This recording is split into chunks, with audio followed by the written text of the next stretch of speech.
general body meeting. So I'm glad to see all of you here, so many people.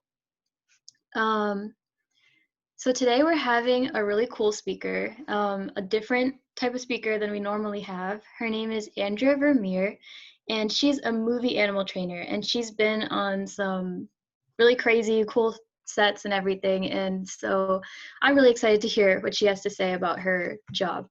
So definitely a different pace from veterinarians. We're hoping to just kind of de-stress, have some sort of fun, relaxing meeting for our last meeting before finals and the end of the semester. So Andrea, if you want to try screen sharing. Sure, I sure can. Let's see. All right. Can everyone see it? Yep. Cool. All right. Very good. Hi, everybody. My name is Andrea Ver Meer. I'm a professional animal trainer for the film industry. Thank you so much for having me, especially if it's right before finals. Like, oh yeah, boy, I know the end of semesters get crazy. So I hope that tonight's just kind of fun, and I'm really excited to share with you all about what I do. I will have a portion for questions. So if you have a question as we go along, just jot it down, and then I'll be happy to answer those a little later. If at any point you can't hear me or something, just flag me down.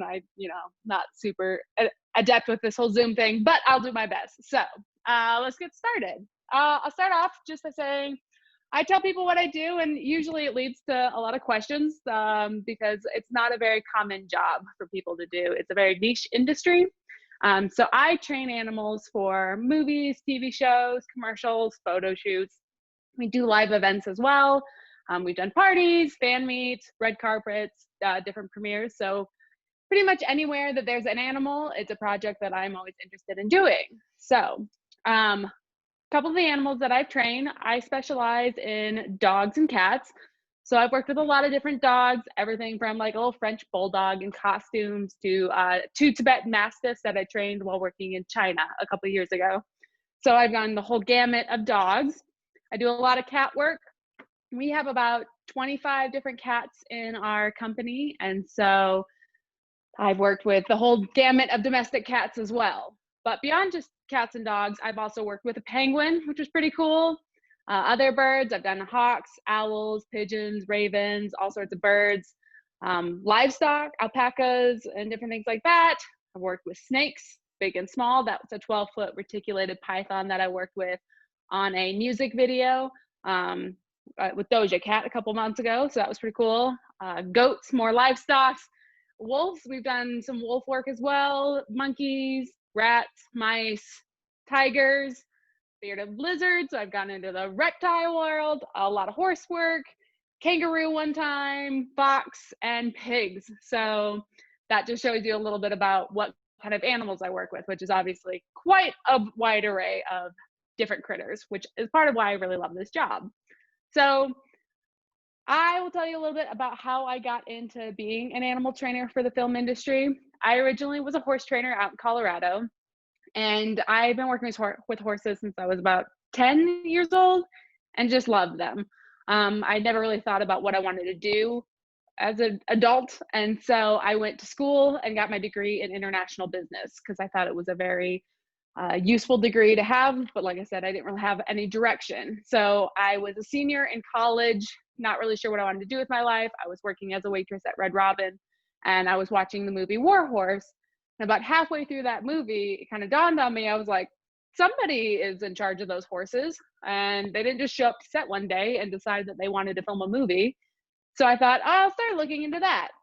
So I actually ended up contacting the guy who did the horses on War Horse. His name is Bobby Lovegren. And he told me that there just wasn't enough work for horse specific people and that I should work with other animals. And I was like, well, I mean, I've never worked or trained a dog or a cat, but it sounds like fun. So I started broadening my search, ended up talking to about 70 different companies around the country. I was very tenacious and just told them basically, hi, my name's Andrea. I'm from Colorado and I'd like to come work for you. So needless to say, there were quite a few people who didn't respond. Some people told me to get additional schooling, which is something I'll talk about a little later. And then the company I work for right now, Animals for Hollywood, said, well, we can do an unpaid internship if you want to come out and try it. And I said, that sounds great. So I went home and packed all my stuff. And with about 2 weeks later, I had moved to Los Angeles, which is where I live now. So that was 7 years ago in November. And I've gone from an intern to a full-time in-house trainer for Animals for Hollywood. And it's been quite the wild ride that I hope to share a little bit with you about. And it's definitely something I love. It's not something that's common, but I'm really glad that I kind of landed into this niche career. So some of my previous work, you can see here, like I said, 7 years covers a long gamut. Some of this was a couple days here and there.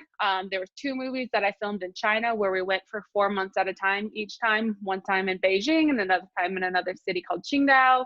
I've traveled to Canada, all across the States. I was in Cincinnati actually beginning of last year. We filmed a movie called Dark Waters out there with Mark Ruffalo. And we had a couple German Shepherds. So I've done big projects, small projects, and then gone all over the place with this job. So I'll give you a little bit about what the job itself is.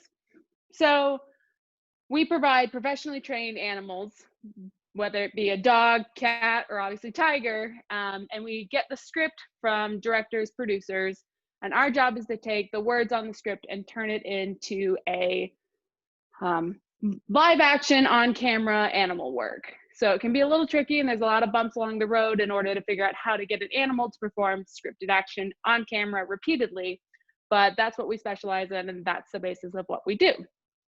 So the company I work for is called Animals for Hollywood. They've been around for about 30 years now. The original man who founded it, his name's Boone Nar, and he has just retired, and so he left it over to the 5 other trainers at the company. We, like I said, have done a wide range of projects, everything from student films to big name movies.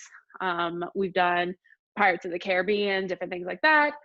And so there's not a project that we will not show interest in and want to get involved in. It's really fun to bring action to life on camera with animals, and I really think it's a fun expression of creativity, and the animals are kind of an extension of us as actors. Like I said, we've traveled everywhere. Those are the kind of places I've traveled, but the company itself has gone to Amsterdam, Ireland. We've gone to Mexico a lot, so there's New Zealand. So we've been pretty much almost everywhere, and have pets will travel, is what we like to say. So this is some of the company credits, not all projects that I work on. Some of them were before I got involved with the company, but you might recognize some of them and maybe they bring an animal to mind that you remember, but they've been pretty cool. Sometimes they don't always turn out the way we want. We did work out on The Hateful Eight with Quentin Tarantino, which was a fantastic project. We had a team of orange tabbies on it who were carried throughout the script. And when it came to final editing, they made it on camera for about 9 seconds, which was sorely disappointing for the 3 months of filming that the trainers had done in Colorado. So not always does the final product turn out the way we want, considering we were like, oh, that's a lot of lost footage of our cat, but it's still fun to be involved in the project. And so sometimes it works in your favor, and then sometimes it just doesn't edit the way the director sees. So there's good and bad of everything. So a little bit about our animals. My company, like I said, specializes in dogs and cats. We also do a lot of birds and rodents. I've done a lot of mice and rat work, which I really enjoy because they're super smart, clever animals. We can coordinate almost any other animal in the industry. The trainers that I work with all have had over 30 years of experience. So when they started off in the industry, they worked with exotic animals, a lot of chimps, tigers, wolves, things like that. Sea lions in the ocean, so whole gamut of experience. So even if my company doesn't specifically have an animal, we can still coordinate it. We know who does still have the animal, who's quality trainers, and how to operate and create a safe environment for those animals on set. But since we do specialize in dogs and cats, we get a lot of our animals from shelters and rescues and failed pets. We believe that it's really important to give animals a second chance at life, and I feel like they really appreciate it. And so we really love failed pets because they make really great on-camera actors because they think they are in charge of everything. Makes them really confident. They have a lot of fun. We always say we would be the worst private party trainers because if somebody comes to me with their dog and says, I can't get my dog to stop digging in the backyard, my response is usually like, have you tried training it, putting it on cue and putting it on camera? Because that's as best as I can do. I don't know what to do beyond that. So we really love failed pets because sometimes they come with their own clever tricks that they've gotten away with, and we can channel that into being a successful TV animal. So now that you kind of have a background, I'd like to show you a little video. This does have sound, so let me know if you can't hear it. I think I shared it with sound. So let me know, give me like a thumbs down if you can't hear it. But here's a little bit of what we do, and you can kind of see the final product.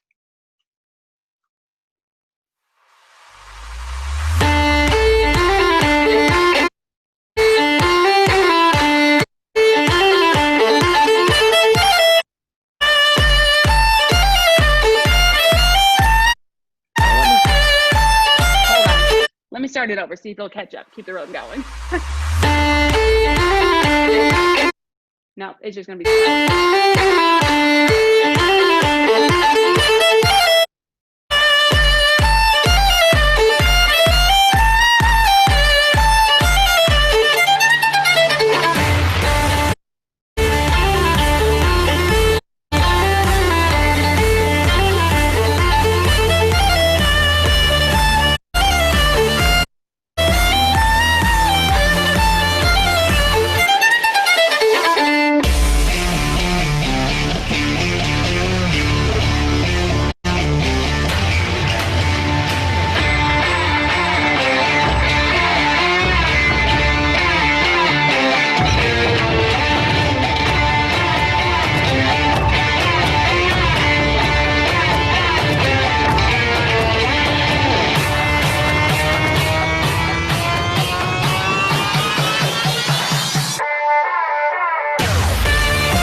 so that kind of gives you an idea of what we're going towards, what our final product looks like. So now we can talk a little bit about the actual training and the actual working with the animals. So the basics of the training tools, probably you guys are familiar with those. Treats is very important. Dogs do a lot because they love you and because that relationship. Almost entirely when working with cats, they're like, what's in it for me? So the treats become very important. They're very food motivated. So you have the treats in the bait bag, which is something that makes it just successful to reward the animal on set.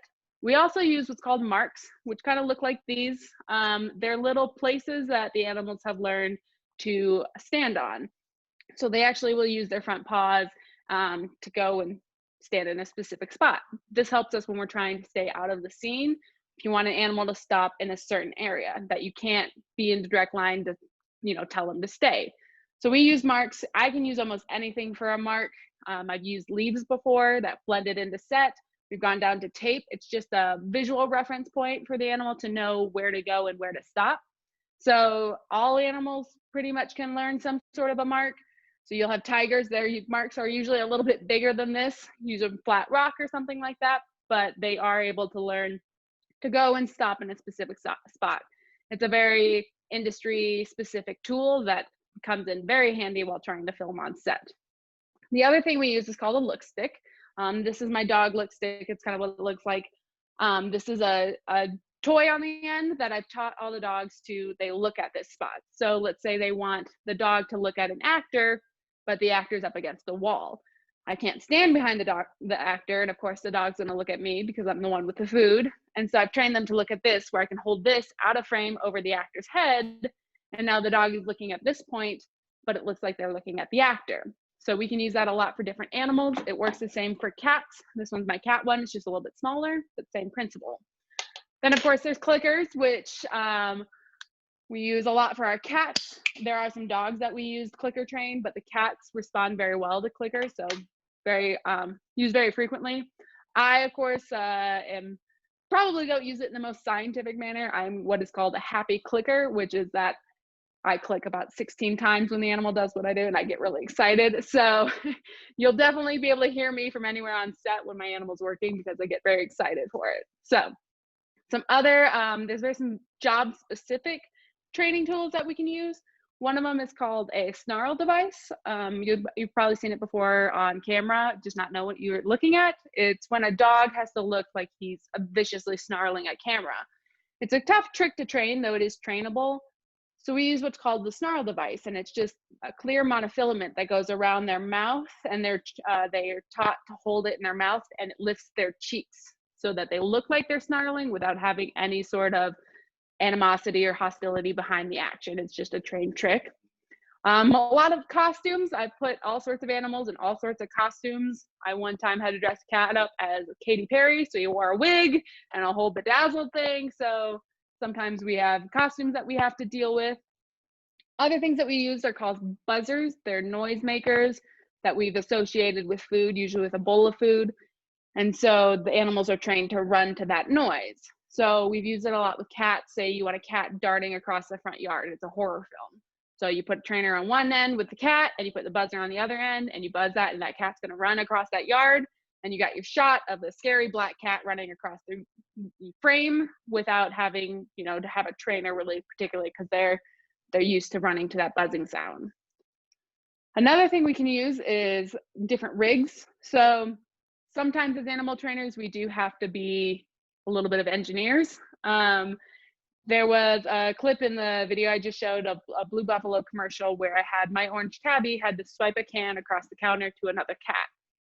It was very specific because the can had to travel at the exact same place every time at the exact same speed in order to match it up with the other cat.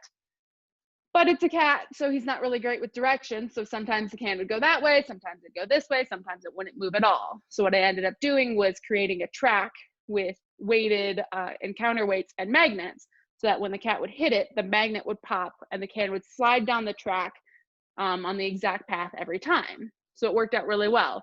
That wasn't something that specifically I needed to train, but it was just something that helped me. It was a tool that I used in order to get the final product for on camera. So there's all sorts of things that we use while trying to work with animals. So some things before we even get to set to do the filming. We're at the ranch 5 days a week, sometimes more, depending on what's going on. And the basis of all of our animal training is the relationship with the animal.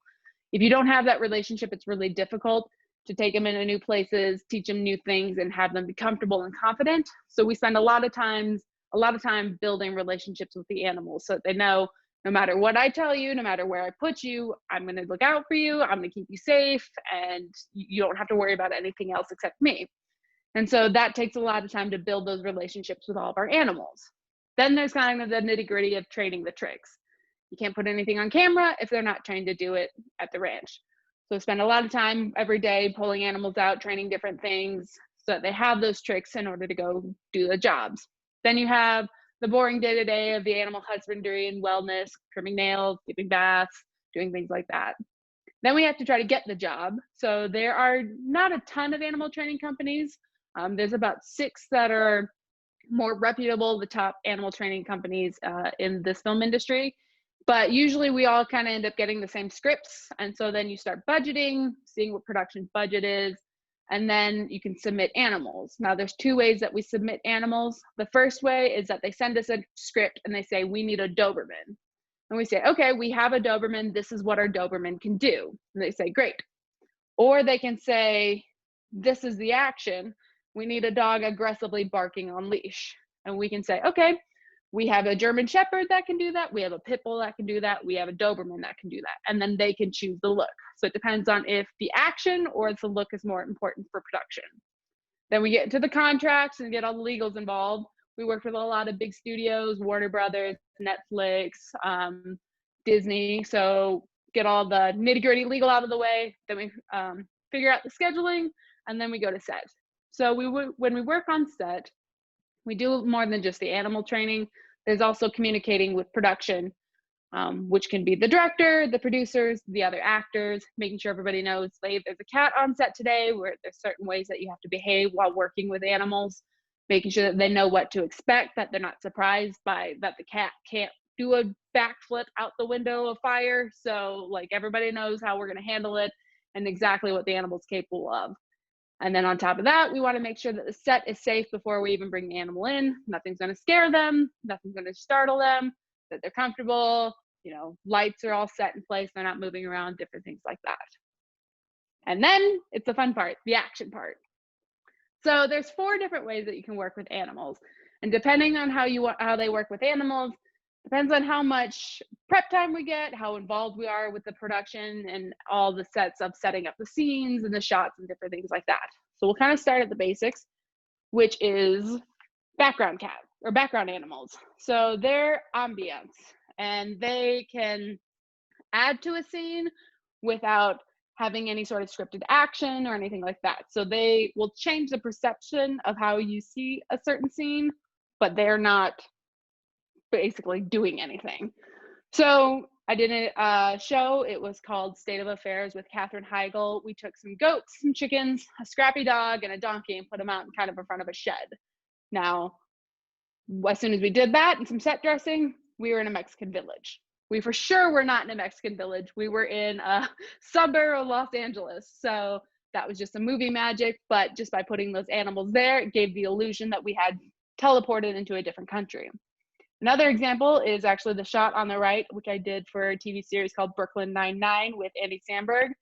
And we had a room of cats, and the lady opens the door, and the cats are all just sitting everywhere. Now, something jumps to mind, you got yourself a crazy cat lady. And there's all sorts of assumptions that come to mind when you think of a crazy cat lady. So just by having those cats physically in the space, we have now made some character inferences about that person specifically. They may not be correct, but there's some pretty standard stereotypical things you think about somebody who has a bunch of cats in their apartment. So that's the first way that you can use animals. The second way is called the bit part, which is the under 5 lines rule. So with extras on set, human extras, they get paid less depending on what they're doing. So if they have more than 5 lines, production has to pay them more money. So they keep certain actors under 5 lines. They get paid more money if they're exposed to smoke. They get paid more money if they pet your animal on camera. So different things like that. So the extras are always looking for ways to get a bump in pay and get a little more screen time. Can't blame them, but with animals, they only appear to move the plot along. So they show up, move the plot along, and then they disappear and they're no longer involved. So an example with people is you have a scene where a boyfriend and girlfriend get into an argument at a bar, and the boyfriend goes up to the bar to order a drink. You have a pretty lady in a red dress comes up and she says, "Hey, why don't you buy me a drink?" It makes the girlfriend jealous. She steps in, chases off the intruder. So the point of that girl in the red dress was just to move the plot along. They had a fight, but they're not that point where they're not talking. So the girlfriend's now jealous and stepping back in. We have a new character development. That actress, she's come up, she said her line, she's gone. She doesn't need to show up for the rest of the show. Same thing with animals. So on the right here is the movie I did in Beijing, China. We were out there for 4 months and trained local dogs. So the whole thing is that a guy has broken into his neighbor's backyard. What he doesn't realize is that his neighbor has about 30 vicious dogs in his yard. So once the man breaks in, these dogs are responsible for chasing him, barking at him, jumping at him while he's crawling on the roof. And they ultimately grab him, drag him, and he escapes over the fence with tears and all beat up. So the whole point is to find out that this neighbor has vicious dogs in his backyard, 30 of them. So the only point of the dogs was to show up, be vicious, and then go home. They weren't seen for the rest of the movie. Another example is Once Upon a Time in Venice, which we had our dog, Bomber was in. That's him with Jason Momoa. And Bomber only showed up to keep the tension between the two lead characters. So he wasn't of vital importance, but he would show up to make sure they still have that tension, and then he'd just go about his business and wouldn't be seen anymore. So those are a couple different ways that you can use animals in bit parts. The third way is the second lead. This is a sidekick, and who doesn't love a good sidekick? I love a sidekick. So they're not in every scene, but they are crucial to the story. Their story arc follows along with the main character's arc, and they're pretty important in defining the main character. So we had a German Shepherd in The Lucky One, who was Zac Efron's sidekick. He was character defining because they'd gone through the military together, and so it created a very important part of Zac Efron's character. But the dog just added to that character without taking on its own character arc, if that makes sense. So I always love a good sidekick.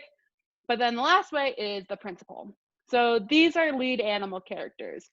They have very specific scripted action. They have their own character arc. They have their own beginning, middle, and end. They have a development. And so all of the attention comes on to these principal animals. These are the most fun and the most stressful characters to do. I really enjoy them because it's all about the animal, and you get to work really hard and people pay attention, and you get to set stuff up in order to make the animal succeed. However, it can be very stressful because then you're trying to make an animal carry a film, right? So if you look at this picture, this is a movie I did at the beginning of last year in China with Benny. He's a little terrier mix, and he was one of the principal animals. So he's the only one in this scene, and there are 4 cameras on him, which can be very stressful because if he doesn't perform, that's it. There's no talking to him. There's no, please go back and rehearse your lines. So it can be very stressful, but it's also really fun because then you get to see the animal truly shine.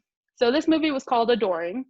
And in that film, there were 6 different characters, and they each had their own principal animal. So we had a golden retriever, we had a pig, we had a terrier, Rottweiler, a kitten, and a cat. And so each of these animals had a beginning, middle, and end, had their own storyline arc, and had very specific action that it needed to perform. The golden retriever was a seeing eye dog, the kitten was a stray, the terrier was a stray that was getting chased by dog catchers. So they each had very specific character defining attributes that we had to bring to life and put on camera. So we took about 14 trainers to China to film that film, and we were there for about 6 months total, which was a lot of fun, and it was really cool to see those animals shine and develop in those ways. So beyond just that, there's also a lot of different stunts that you can do with animals. So the first one you'll see there is our German Shepherd, and he is doing what's a trained snarl. So I talked about the rig before, which is the monofilament. This is a specifically trained behavior. So he physically lifts his face into that expression. It's completely non-hostile. It's about like training your dog a sit command. He just thinks of it as a trick. We did a shot one time of him in a full snarl with a kid petting his head. So he doesn't know that it's supposed to be aggressive. He thinks you're having a really good time. He gets a treat for it. He moves on with life. So it's really nice because you can have these scary behaviors, which you can put on camera and they look intimidating without any of the dangers of having, like I said, any aggression behind it. Another way we do it is called hits. So you'll see that in the picture on the left with a husky. So hits are physically animals taking somebody down. We do arm hits with bite work where they are biting on a protective sleeve. And that gives another attribute of aggression and intimidation. We did it on a movie called Mordecai with Johnny Depp, where our Doberman tackled one of the actors. So we train this, and basically it's like when you train a dog to jump into your arms. Like you have a little Jack Russell and he jumps up and you catch him. Now it's a little different when it's an 80-pound Doberman coming at you, but our Doberman doesn't know he's not a little Chihuahua you're gonna catch. So he's been taught to jump into the arms, and then on camera, it just looks like this vicious dog has attacked him. He thinks it's hilarious. He has a blast. He goes, catch me. And then you've got that action for on camera. Movie magic. So other aggressive behaviors that we teach, barking, chasing, pulling at the chain. These are all things that just appear aggressive on camera, but they're not aggressive in person. You take a pit bull and teach him to bark on command, and all of a sudden he's scary. You got a pit bull pulling at a chain on a fence. That's a scary dog. The dog doesn't know. He thinks he just pulls enough, he gets a treat, or he gets a toy. A lot of animals are toy motivated, so we'll use that to reinforce kind of their quote unquote bad behavior, which we can then put on camera. We worked a lot with camera cars, which you see Benny, the little terrier mix, working with that car. It was a car they had used for car commercials. It could go up to about 80 miles an hour. So they wanted that thing whizzing around him. It'd go in front of him, behind him, around as he was going along his business. So we took some time to prep with that. It's remote controlled, which can be another aspect because I'm remote controlling a dog. He's remote controlling a car. We want to make sure we got the coordination going so the dog is safe and they also get the shot that they need. So another different way we've done stunts. We've also done a lot of water work, which you can see, I don't know, it's kind of hard to tell. Our black lab Dexter is in a makeshift tub that's been created into a boat. We did it for a Super Bowl commercial a little while back. And I don't know if you can see how wide it is, but there's no trainer in sight because the trainer is actually off to the side on a ladder trying to work the dog outside of the water tub. So another different thing to try to figure out. Turns out if you have a dog that can catch food and a really good trainer who can throw well, it works out great because he would just toss the dog food and he just had a blast hanging out in the tub with the kid. That dog's really water crazy, so it was actually harder to keep him in the tub and out of the water than to keep him afraid of, make sure he wasn't afraid of the water. We've also dunked cats before, so it's not just dogs working in water. We've done dogs jumping off docks into lakes and different things like that. We did a movie called Cats and Dogs, which in the scene it read that a cat fell off a tree and into a river and then crawls out. Now, falling off a tree and into the river, we used stuffies that were fake, so we could throw them into the river, and it was just a water tank. But then on the other side of that, they set the camera up. We had trained our cat to be put into a tub of warm water. We put water over his head, put him out there, and he would do the entire scene completely soaked. Now, I don't know if anybody's ever tried to bathe a cat before, but it's not very easy. So it took a little while to train that cat, but now he thinks that anytime he gets in water, he gets a treat. So you have to be mindful of that now, which can be counterproductive, keeping him dry during filming. So we've done all sorts of water work as well. So once we're on set, there's some things happen. First thing is rehearsal and blocking, and that's just figuring out the beats of the scene. We always watch first, no matter what production tells us. They'll say, no, just put the cat out there. But you want to make sure that you know what you're getting yourself into. Things that other people won't think are a problem could be a problem for us. So I'm working on a TV series right now called Call Me Cat. She has a lot of cats. She owns a cat cafe. So we always watch the scene first. And they were like, okay, this is great. So she's won a trip to Puerto Rico. And we're like, that's fantastic. We'll just watch. Turns out everybody's screaming. They're jumping up and down. They're super excited. That's great that we watched that. We now know for our cats which cats are going to be able to deal with that kind of energy and the screaming and that noise. Because for some cats who don't know that they're acting, because it is hard to explain to a cat that they're acting, it might startle them. And that's something we want to avoid. So we always watch the rehearsal and blocking before moving on to prep. Turns out cats aren't good script readers. You can't give them a script, tell them to learn their lines, and then go about your day. So even though they know the tricks, we have to figure out how to implement those onto the set that they've never been onto. Most of the time when we go to set, it's the first time we're seeing the set, it's the first time the animal's seeing the set. So even though they know this trick, they may not know they're supposed to do this trick within this new environment. The other thing we have to figure out is where can I stand? It's a whole geometry thing, which is you have camera, and obviously nobody wants to see the trainer on camera. So where can I be to get the best action from the animal without appearing on camera? And then you have to protect from multiple angles. So you could stand at one spot and it's great, but then when they have to turn around and try to get the other angle, you're now waving at camera. So you got to make sure that you protect yourself for all the different angles. Then once you've done the prepping, then you go on to shooting, which is letting it fall apart. So there's a thing called extinguishing the trick. If the animal doesn't get rewarded right away, it's less likely to do the trick. So as you go through the shooting day, you have to make sure that you reward intermittently to keep that trick. And sometimes we'll prep it very specifically, and then the action kind of starts falling apart. So I have a dog, Benny. He was supposed to go in, hit his mark, sit and look at the actor. We practiced it very specifically, and he was doing very good. Then we did it once, and he did it really good.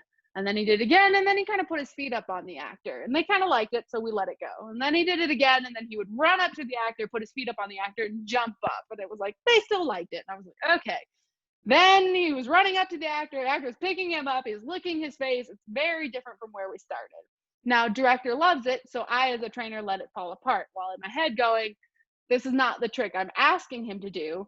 Benny's now improvising, but then we'll let the trick extinguish in order to get the shot that they like, some improvising on set, and then I can go back later and fix the trick, essentially.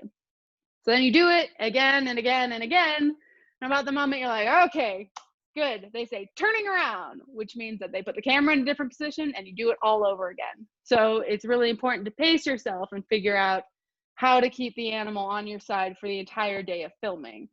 When I was working in China with Benny, we would have about 15-hour days. And since he was the principal character, if it wasn't him working, there wasn't any filming happening. So it's important to pace the animal, make sure they keep the stamina for the day for as many tricks as they have to do and as many times as they have to do it, because they do have to do the trick over and over. So it's important to get it, to keep them on your side, essentially. So some of my favorite people that I've met, which I really enjoy meeting all sorts of people, and I love the variety of working with animals on set, which is part of why I love the filmmaking. So David DeLuise I worked with in Canada on a movie called Pup Star, and he was kind of like, I grew up with him, watching him on Wizards of Waverly Place and things like that, so it was really cool to meet him. He was kind of my first celebrity that I met. I rewatched all of the NCIS TV shows, and so when I first got to meet Mark Harmon on set, I was like beside myself. It was probably one of the few times that I was starstruck, and it was so silly, but I had a blast. I'm working with Mayim Bialik, who is from Big Bang Theory. She's on the TV series that I'm working on right now. It's called Call Me Kat. She's a delight. I've met Orlando Bloom, Harrison Ford. I worked on a music video with SZA. Mark Ruffalo, that's the one that we filmed in Cincinnati called Dark Waters. And then Doja Cat, she worked with that reticulated python a couple months ago. So those are kind of some of my favorite people that I've got to meet. And I really enjoy having that opportunity because they just turn out to be so nice. They become my favorite people pretty easy. If you're nice to me and you're nice to the animal, you're pretty much a win. And even if you're just nice to the animal, hey, I'll take it. So some of my favorite jobs, I really enjoyed working in China. I enjoy working overseas, doing principal animals. Sometimes you get to do things like be on camera, which I'm not an actress, so I prefer to be behind camera rather than front of camera, but sometimes it just works out better. So this is me with my German Shepherd. I dressed up as a police officer on a TV episode of 911 and got to be a rescue dog handler, and so that was my acting abilities extent. And then I love doing photo shoots, which was really great. I worked on a movie in Canada called Pup Star, bunch of animals and costumes, so what could possibly go wrong there? So those are some of my favorite jobs that I worked on. There are some changing times right now. CGI is obviously a big part of the animal training world because they do try to replace real animals with fake animals. If anybody saw the new Call of the Wild, it didn't do particularly great because of the animated dog. I ended up working on that show with background animals, and it was just kind of interesting to see them use CGI dogs as the heroes. They just don't quite look right to people who have seen dogs before, so it doesn't read well. So that's kind of a good thing for us because we can continue our work and our animals on set. It's also an expensive alternative to having a live animal on set, and there's just so much that we can do with real dogs and cats that it's unnecessary for most productions to go to CGI. Another thing is the animal rights agencies. Their ultimate goal is to get rid of animals in film, which makes filmmakers a little hesitant to hire people. But because of we're so well regulated by USDA, by the county, by the state, and ourselves want to take good care of our animals and protect them and look after them, that it's kind of starting to counterbalance against that. So that's good. And a lot of people are starting to see the pros and cons of both sides. The last thing, which is a new thing, is COVID-19 has added a huge part of the film industry. So that's a photo of me working on the TV series I'm on. So that's what we're required to wear on set. It's very hard to work a cat on set with that face mask and shield. They aren't really great with identifying people by their eyebrows, but we're getting it figured out. They're doing pretty well. So we also do a lot of pre-filming testing. We are tested about 2 or 3 times a week for COVID. And then they, on bigger shows, will actually quarantine entire crews in a certain facility or on a certain acreage in order to make sure that they can get through as much of the filming as possible without exposing themselves to COVID. Then on set, we've got social distancing, hand sanitizer, the whole 9 yards to make sure that we prevent the spread of COVID and can operate safely and continue filming.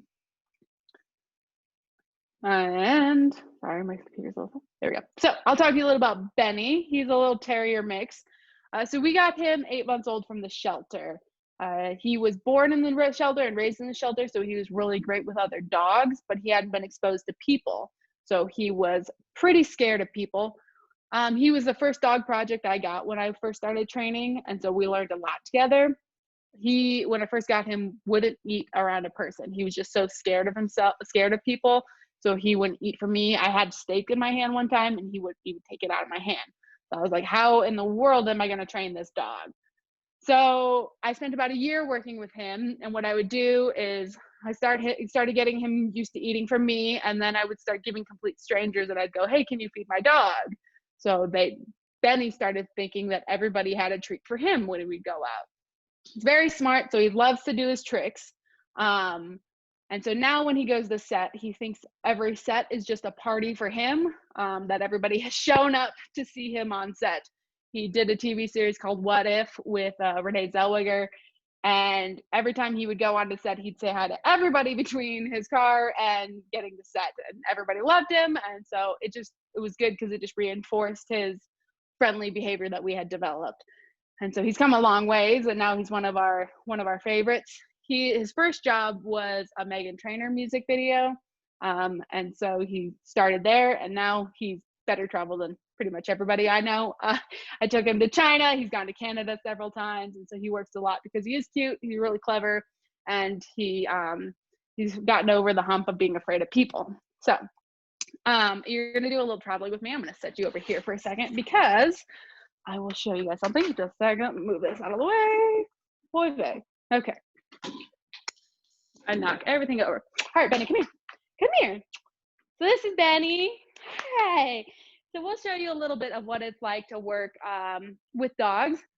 Let me just make sure you guys can see everything. Sorry, it's a little bit, Zoom things. All right, Benny, come here. What do you think?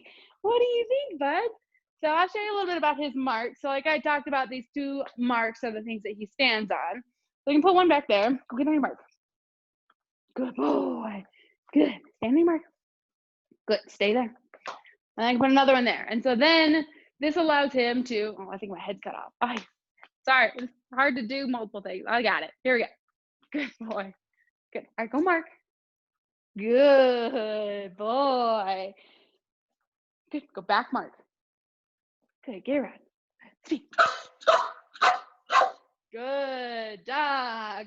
So that can be part of the aggressive behavior. That he did a shot on Ray Donovan where he was tied to a front porch and had to bark aggressively. Now, nobody's going to be scared of Benny. He's 25 pounds of love, but it's the shot that they wanted. Good. Back up. Back. Good. Sit. Stay. Back up. Stand.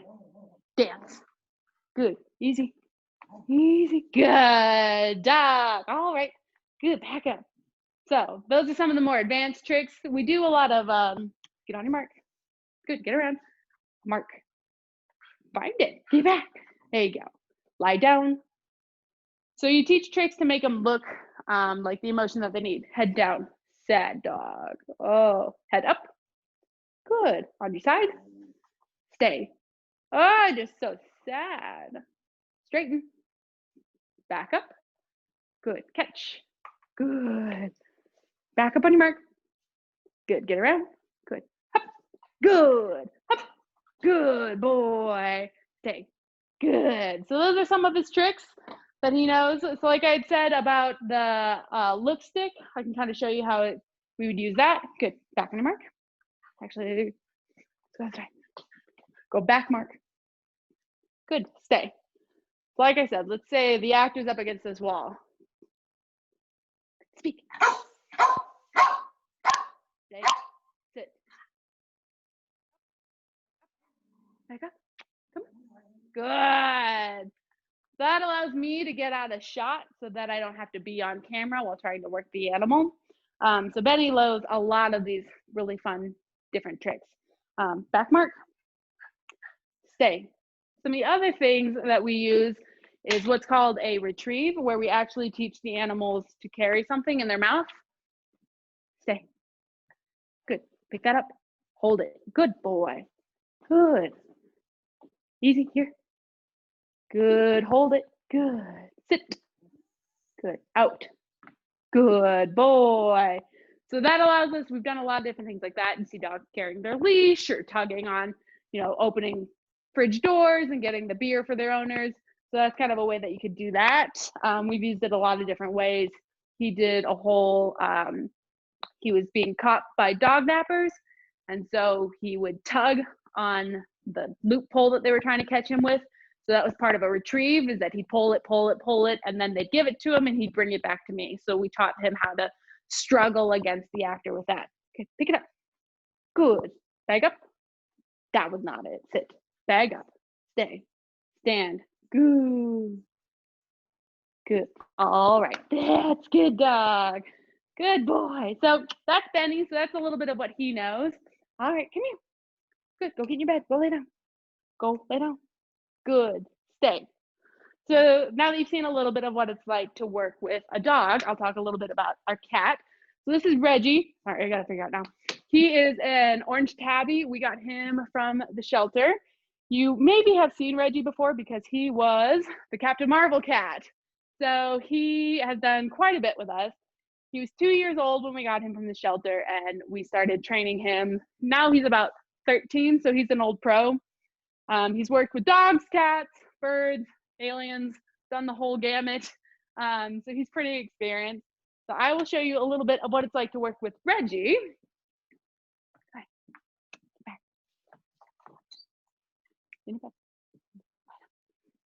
Stay, Benny. So this is Reggie. So he's our little flirking cat.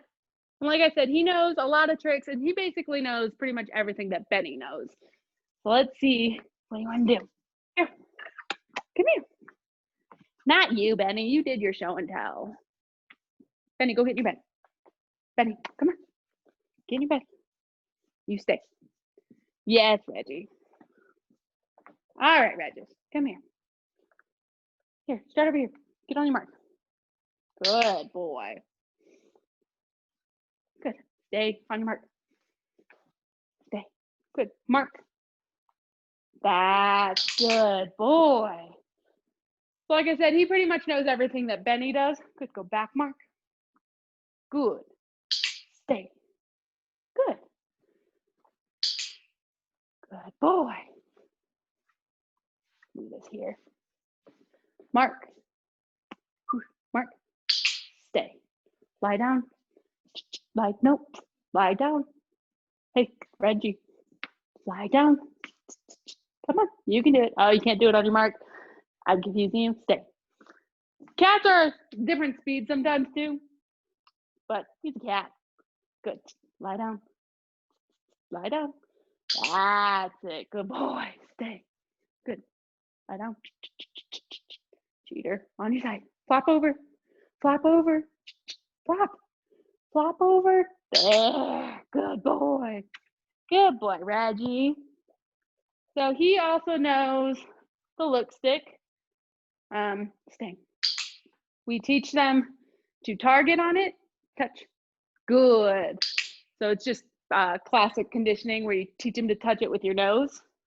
And then as well as that, he can do like Benny's retrieve. We've actually taught him to do as well. He did on The Hateful Eight, which is that Tarantino movie. He ended up retrieving a rat out of a cellar. Didn't make it to camera, unfortunately. So this is a fake rat that we used. So I'll see if he can do it for you. Now I'm using chicken because you got to up the bait for the complicated trick. Okay, here, Reggie, come here.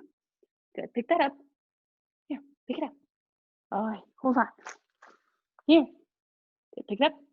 Good, you cheater. Good, go put it in. Good boy. I've lost my clicker. See, I'm too distracted. I get excited about you, Reggie. Come here, do it again. Good, pick that up. Here, pick it up. No, don't just rub on it. Pick it up. Take it over there. Just one and done. Pick it up. No, you cheat. Good. Go put it in. You cheater. One more time. No, you just want love. Sometimes working with cats takes a little more patience. Here. Rajesh. One more time. No, that was a bad click. Here. Now you're not going to do it? No, you cheat. So if this was on set, I'd be able to prep him a little bit better, but he's a little bit of a cat sometimes. He says, I'm an old pro. I know what I'm doing. So anyways, so that's Reggie. So that's kind of what it's like working with the different animals. Oh, now you'll go do it. Yeah, the bowl's empty. Sorry, buddy. Them's the rules. Let me just pick this up. Yeah, so those are the animals. That's a little bit about Benny and Reggie.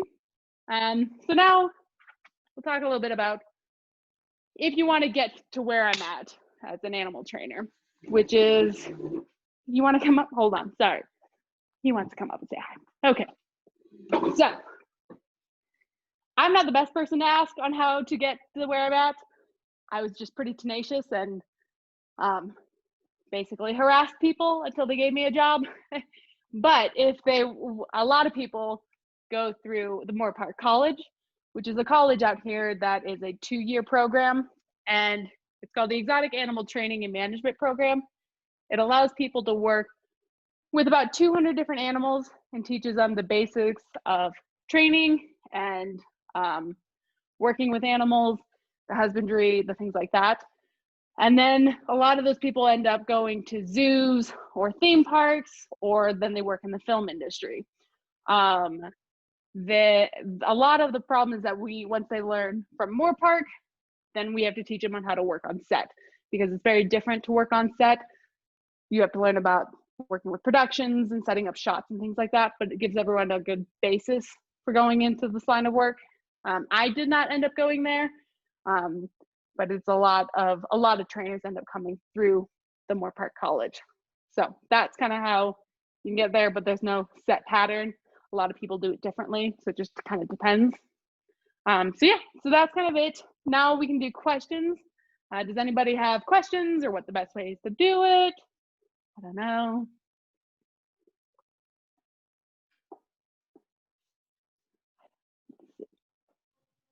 What was like your most fun set to work on? Most fun set, it really just depends. I had a lot of fun in China on that, but actually one time I did a YouTube video called a pause play, and I took my Russian blues and we dressed them up like Captain Spock from Star Trek, and we took our Jack Russells and dressed them up like Kirk, and we filmed them on green screen and did all this stuff with them, and then they overlaid them into Star Trek, so it was like Star Trek done with dogs and cats. And it was real silly, but it was so much fun because we just got to do whatever we wanted with the animals and got to kind of improvise and see what they would do and work the dog and cat together. And so we got to do that. So that was kind of fun. I like anything that allows us to kind of try things with the animals where it's not specific scripted action, where they kind of go like, this is what we're looking for, and then we'll do what we can to get to that point. So that one was kind of fun. Green screen's fun because then you can kind of just give everything a shot.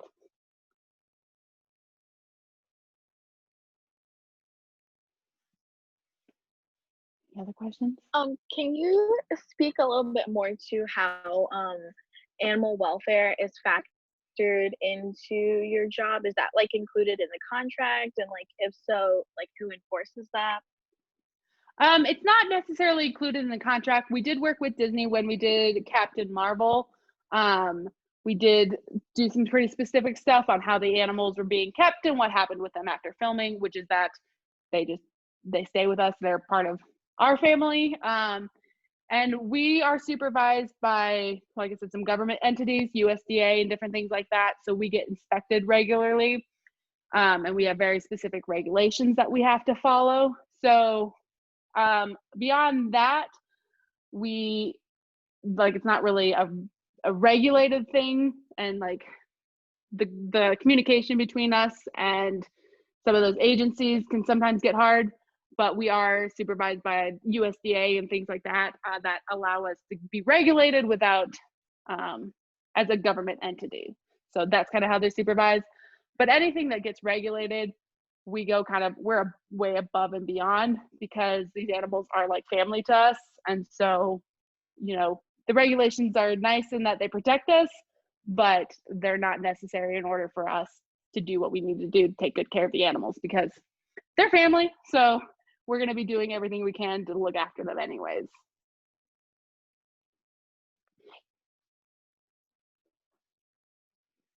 Any other questions? Species that you found like far more than the others was definitely like the most difficult to work with? Every different animal has its ups and downs, its pros and cons. Um, Cats are really good. I love working with cats because nobody expects anything out of cats when they come to set. Like they're like, I mean, you show up with a dog, like, can it do a backflip? And you're like, well, this one can't. But like a cat, they're like, if it could just be in frame, that'd be great. And like I said, the cats know as well as much as the dogs. So like Reggie's got a really great temperament. And he's really easy to work with and he's super smart. But sometimes cats are a little hard because they are reactive to environments more so than other animals. But I super enjoy trying to figure out each cat's personality and how to adapt that to set. So like rats and mice are pretty straightforward. They either do or they don't like something, whereas cats are a little more unpredictable, but that's part of the fun that I enjoy and part of the challenge of working with them. And it depends on the cat breeds as well. I have a couple of Egyptian Mouse that I work with that are react first, think later, which can be a challenge. So each species has pros and cons, but cats can be a little bit difficult sometimes. As a cat person, I am just absolutely blown away that you are able to make a cat look at you the first time you call its name. My cats do not care at all, and they know their names. It's definitely complicated. Like I said, that's what I mean when I say what's in it for me when it comes to cats.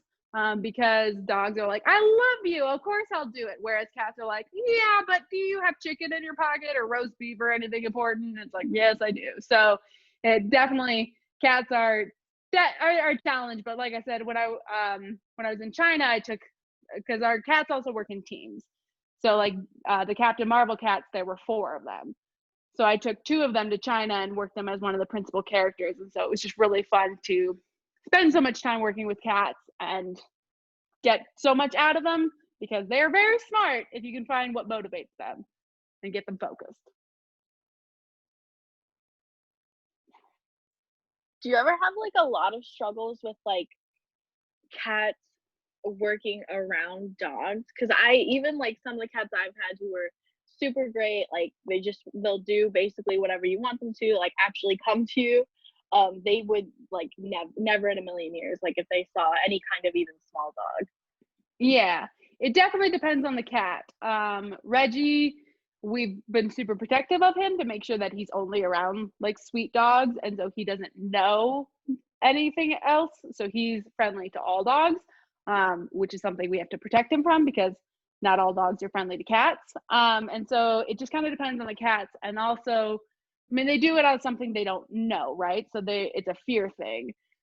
So when we're introducing our dogs and cats, we make sure that the dogs are calm and respectful and that the cats have their space. And so then they start learning, like my Egyptian Mouse that I'm training, they were very afraid of dogs at first.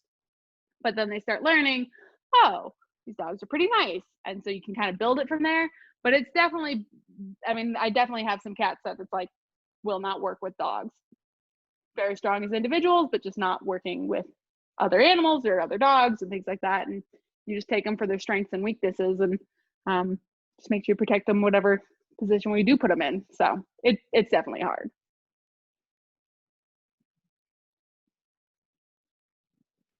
No, I wonder, what's the motivating factor for most reptiles?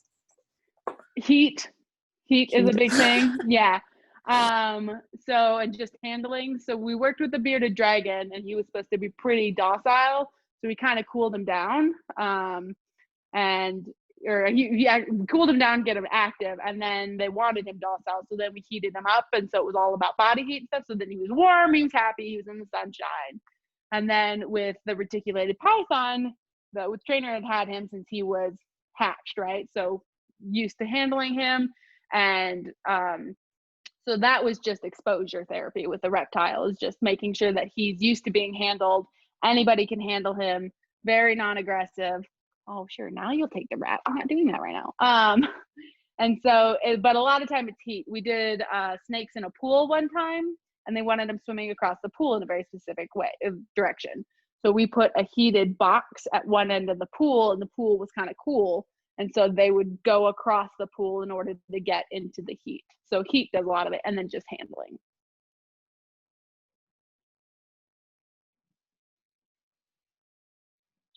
I know there's a couple of different questions in the chat.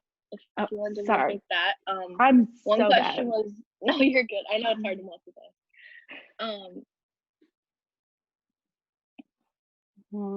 I don't even know how to get to the chat. Hold on a second. Let me get there.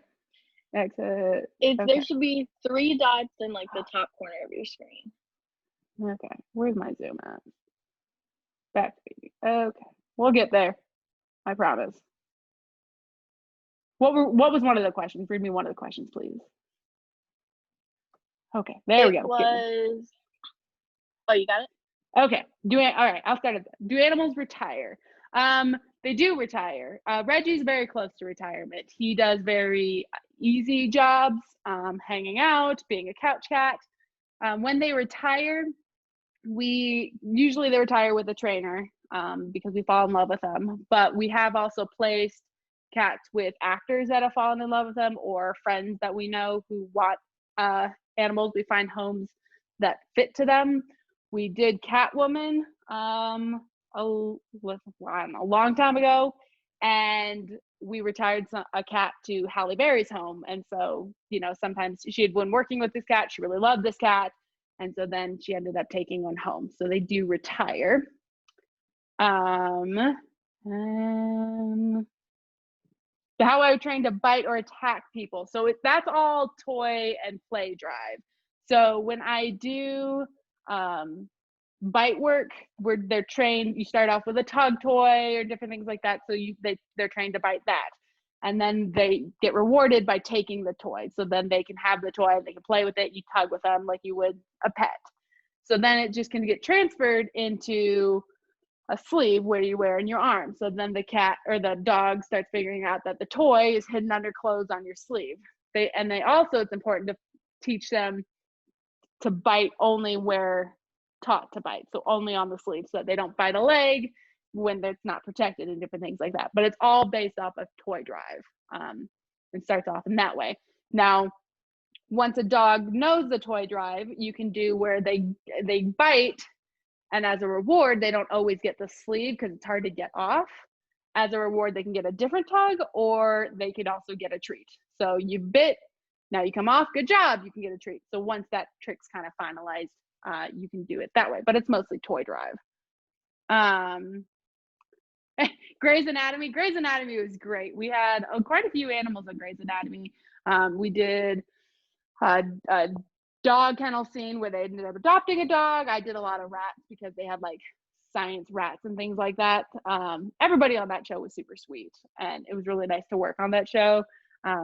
They've all been around for a long time, so they all had a really good groove, and so it was fun to fold into. And then once you're on a show kind of recurring, people start to get to know you, and so it was a really fun show, really kind of family-like, and so everybody was super nice on that show and really respectful of animals, which is awesome.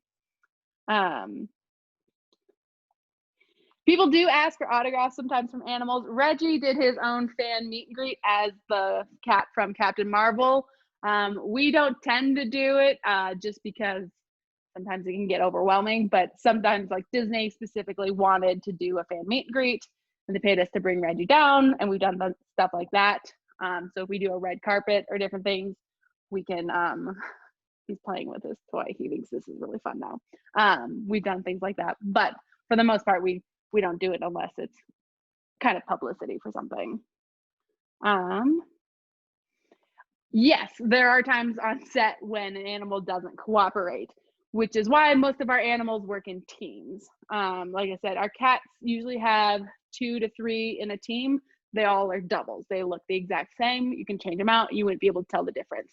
Benny has a double that does a lot of the action stuff for him while he was in China, running, jumping, things like that. So we do tend to work our cats exclusively in teams, and very often our dogs in teams, especially if the action starts getting complicated.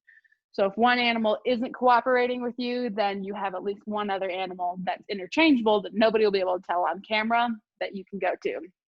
Like I said, Captain Marvel, there were 4 cats, and we switched through them throughout the entire movie for different strengths and weaknesses, and nobody could ever tell. So yeah, I think that's all of those chats. Is there any other questions or anything else? Boy, Hold on. I gotta get back to where I can see something. Hold on. Sorry, I'm not very good at this yet. All right, well, before I quit the screen sharing, if you have new questions, you feel free to. I will just show you a fun video. So if you've ever wondered obviously COVID affected everybody, but as animal trainers, if you ever wondered what we did when we were bored, I took up TikTok because keep the animals entertained, keep myself entertained. This is just a funny TikTok to show you guys.